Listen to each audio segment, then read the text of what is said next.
Hello ಗೆಳೆಯರೇ, ಹಿಂದಿ ಸೀಖೋ ಎನ್ನುವ ಚಾನಲಿನಲ್ಲಿ ಹಿಂದಿ ವರ್ಣಮಾಲೆಯ ಸರಣಿ ಎಂಬ ವಿಡಿಯೋಗೆ ಎಲ್ಲರಿಗೂ ಸುಸ್ವಾಗತ. ಇವತ್ತಿನ ವಿಡಿಯೋದಲ್ಲಿ ನಾವು ಹಿಂದಿ ಸ್ವರಗಳನ್ನು ಅವುಗಳ ಸರಿಯಾದ ಉಚ್ಚಾರಣೆ ಹಾಗೂ ಒಂದೊಂದು ಸ್ವರಕ್ಕೆ ಇರುವ ಉದಾಹರಣೆ ಪದಗಳ ಜೊತೆಗೆ ಕಲಿಯೋಣ. ಮೊದಲು ನಾವು ಸ್ವರಗಳಿಗೆ ಹಿಂದಿಯಲ್ಲಿ ಏನು ಹೇಳುವುದು ಎಂದು ನೋಡೋಣ. ಸ್ವರಗಳಿಗೆ ಹಿಂದಿಯಲ್ಲಿ ಸ್ವರ್ ಎಂದು ಹೇಳಬೇಕು. ಈಗ ನಾವು ಹಿಂದಿ ಸ್ವರಗಳನ್ನು ಅವುಗಳ ಸರಿಯಾದ ಉಚ್ಚಾರಣೆ ಹಾಗೂ ಒಂದೊಂದು ಸ್ವರಕ್ಕೆ ಇರುವ ಉದಾಹರಣೆ ಪದಗಳ ಜೊತೆಗೆ ಕಲಿಯೋಣ. ಹಿಂದಿ ವರ್ಣಮಾಲೆಯ ಮೊದಲ ಸ್ವರ ಅ. ಅ ಇಂದ ಅನಾರ್. ಇದನ್ನು ಹಿಂದಿಯಲ್ಲಿ ಅ ಸೆ ಅನಾರ್ ಎಂದು ಹೇಳುತ್ತೇವೆ. ಅನಾರ್ ಎಂದರೆ ದಾಳಿಂಬೆ. ನಾನು ಹೇಳುವುದನ್ನು ಗಮನವಾಗಿ ಕೇಳಿ, ನಂತರ ಮತ್ತೆ ಹೇಳಿರಿ. ಅ ಅನಾರ್. ಅ ಇಂದ ಅನಾರ್. ಅನಾರ್ ಎಂದರೆ ದಾಳಿಂಬೆ. ಎರಡನೆಯ ಸ್ವರ ಆ. ಆ ಇಂದ ಆಮ್. ಇದನ್ನು ಹಿಂದಿಯಲ್ಲಿ ಆ ಸೆ ಆಮ್ ಎಂದು ಹೇಳುತ್ತೇವೆ. ಆಮ್ ಎಂದರೆ ಮಾವಿನ ಹಣ್ಣು. ನಾನು ಹೇಳುವುದನ್ನು ಗಮನವಾಗಿ ಕೇಳಿ, ನಂತರ ಮತ್ತೆ ಹೇಳಿರಿ. ಆ ಆಮ್. ಆ ಇಂದ ಆಮ್. ಆಮ್ ಎಂದರೆ ಮಾವಿನ ಹಣ್ಣು. ಮೂರನೆಯ ಸ್ವರ ಇ. ಇ ಎಂದ ಇಮಲಿ. ಇದನ್ನು ಹಿಂದಿಯಲ್ಲಿ ಇ ಸೆ ಇಮಲಿ ಎಂದು ಹೇಳುತ್ತೇವೆ. ಇಮಲಿ ಎಂದರೆ ಹುಳಿ. ನಾನು ಹೇಳುವುದನ್ನು ಗಮನವಾಗಿ ಕೇಳಿ, ನಂತರ ಮತ್ತೆ ಹೇಳಿರಿ. ಇ ಇಮಲಿ. ಇ ಇಂದ ಇಮಲಿ. ಇಮಲಿ ಎಂದರೆ ಹುಳಿ. ನಾಲ್ಕನೆಯ ಸ್ವರ ಈ. ಈ ಇಂದ ಈಖ್. ಇದನ್ನು ಹಿಂದಿಯಲ್ಲಿ ಈ ಸೆ ಈಖ್ ಎಂದು ಹೇಳುತ್ತೇವೆ. ಈಖ್ ಎಂದರೆ ಕಬ್ಬು. ನಾನು ಹೇಳುವುದನ್ನು ಗಮನವಾಗಿ ಕೇಳಿ, ನಂತರ ಮತ್ತೆ ಹೇಳಿರಿ. ಈ ಈಖ್. ಈ ಇಂದ ಈಖ್. ಈಖ್ ಎಂದರೆ ಕಬ್ಬು. ಐದನೆಯ ಸ್ವರ ಉ. ಉ ಇಂದ ಉಲ್ಲು. ಇದನ್ನು ಹಿಂದಿಯಲ್ಲಿ ಉ ಸೆ ಉಲ್ಲು ಎಂದು ಹೇಳುತ್ತೇವೆ. ಉಲ್ಲು ಎಂದರೆ ಗೂಬೆ. ನಾನು ಹೇಳುವುದನ್ನು ಗಮನವಾಗಿ ಕೇಳಿ, ನಂತರ ಮತ್ತೆ ಹೇಳಿರಿ. ಉ ಉಲ್ಲು. ಉ ಇಂದ ಉಲ್ಲು. ಉಲ್ಲು ಎಂದರೆ ಗೂಬೆ. ಆರನೆಯ ಸ್ವರ ಊ. ಊ ಇಂದ ಊನ್. ಇದನ್ನು ಹಿಂದಿಯಲ್ಲಿ ಊ ಸೆ ಊನ್ ಎಂದು ಹೇಳುತ್ತೇವೆ. ಊನ್ ಎಂದರೆ ಉಣ್ಣೆ. ನಾನು ಹೇಳುವುದನ್ನು ಗಮನವಾಗಿ ಕೇಳಿ, ನಂತರ ಮತ್ತೆ ಹೇಳಿರಿ. ಊ ಊನ್. ಊ ಇಂದ ಊನ್. ಊನ್ ಎಂದರೆ ಉಣ್ಣೆ. ಏಳನೆಯ ಸ್ವರ ಋ. ಋ ಇಂದ ಋಷಿ. ಇದನ್ನು ಹಿಂದಿಯಲ್ಲಿ ಋ ಸೆ ಋಷಿ ಎಂದು ಹೇಳುತ್ತೇವೆ. ಋಷಿ ಎಂದರೆ ಋಷಿ ಅಥವಾ ಮುನಿ. ನಾನು ಹೇಳುವುದನ್ನು ಗಮನವಾಗಿ ಕೇಳಿ, ನಂತರ ಮತ್ತೆ ಹೇಳಿರಿ. ಋ ಋಷಿ. ಋ ಇಂದ ಋಷಿ. ಋಷಿ ಅಂದರೆ ಋಷಿ ಅಥವಾ ಮುನಿ. ಎಂಟನೆಯ ಸ್ವರ ಎ. ಎ ಇಂದ ಏಡಿ. ಇದನ್ನು ಹಿಂದಿಯಲ್ಲಿ ಎ ಸೆ ಏಡಿ ಎನ್ನುತ್ತೇವೆ. ಏಡಿ ಎಂದರೆ ಹಿಮ್ಮಡಿ. ನಾನು ಹೇಳುವುದನ್ನು ಗಮನವಾಗಿ ಕೇಳಿ, ನಂತರ ಮತ್ತೆ ಹೇಳಿರಿ. ಎ ಏಡಿ. ಎ ಇಂದ ಏಡಿ. ಏಡಿ ಎಂದರೆ ಹಿಮ್ಮಡಿ.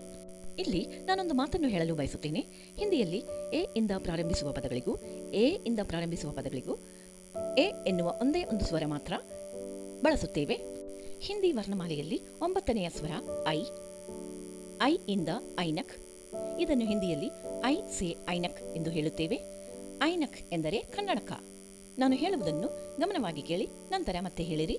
ಐ ಐನಕ್. ಐ ಇಂದ ಐನಕ್. ಐನಕ್ ಎಂದರೆ ಕನ್ನಡಕ. ಹಿಂದಿ ವರ್ಣಮಾಲೆಯಲ್ಲಿ 10ನೆಯ ಸ್ವರ ಓ. ಓ ಇಂದ ಓಖಲಿ. ಇದನ್ನು ಹಿಂದಿಯಲ್ಲಿ ಓ ಸೆ ಓಖಲಿ ಎಂದು ಹೇಳುತ್ತೇವೆ. ಓಖಲಿ ಎಂದರೆ ಒಕ್ಕಲು. ನಾನು ಹೇಳುವುದನ್ನು ಗಮನವಾಗಿ ಕೇಳಿ, ನಂತರ ಮತ್ತೆ ಹೇಳಿರಿ. ಓ ಓಖಲಿ. ಓ ಇಂದ ಓಖಲಿ. ಓಖಲಿ ಎಂದರೆ ಒಕ್ಕಲು.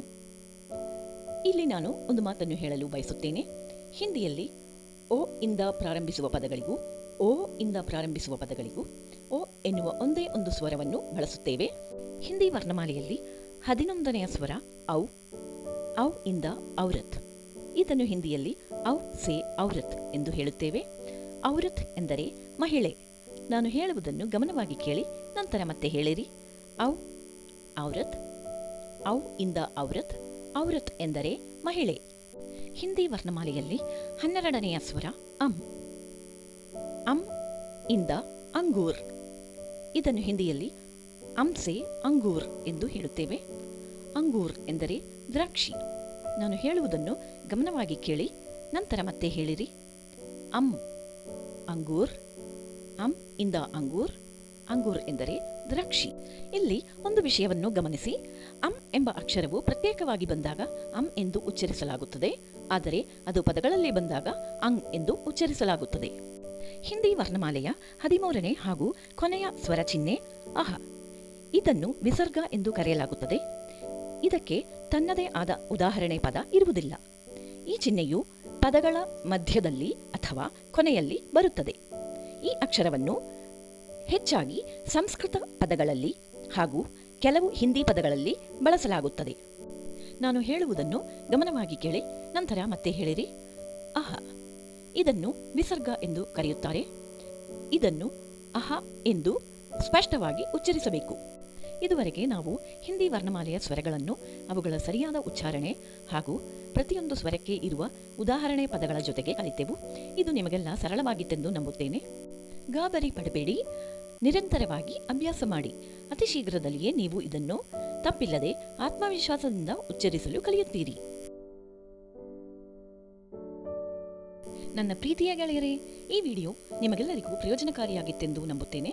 ಈ ವಿಡಿಯೋದಲ್ಲಿ ನಾವು ಹಿಂದಿ ಸ್ವರಗಳನ್ನು, ಅವುಗಳ ಸರಿಯಾದ ಉಚ್ಚಾರಣೆ ಹಾಗೂ ಒಂದೊಂದು ಸ್ವರಕ್ಕೆ ಇರುವ ಉದಾಹರಣೆ ಪದಗಳ ಜೊತೆಗೆ ಕಲಿತೆವು.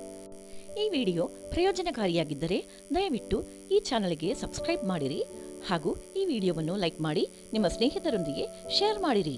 ಹಾಗೂ ಇನ್ನಷ್ಟು ಉತ್ತಮ ಮತ್ತು ಪ್ರಯೋಜನಕಾರಿ ವಿಡಿಯೋಗಳನ್ನು ತಯಾರಿಸಲು ಪ್ರೇರಣೆ ನೀಡುವ ನಿಮ್ಮ ಅಮೂಲ್ಯವಾದ ಅಭಿಪ್ರಾಯಗಳನ್ನು ಕಮೆಂಟ್ ಬಾಕ್ಸ್ನಲ್ಲಿ ಹಂಚಿಕೊಳ್ಳಲು ಮರೆಯಬೇಡಿ. ಸೊ ಗೆಳೆಯರೇ, ಹಿಂದಿ ವರ್ಣಮಾಲೆ ಸರಣಿಯ 2ನೇ ಭಾಗಕ್ಕಾಗಿ ಕಾದಿರಿ.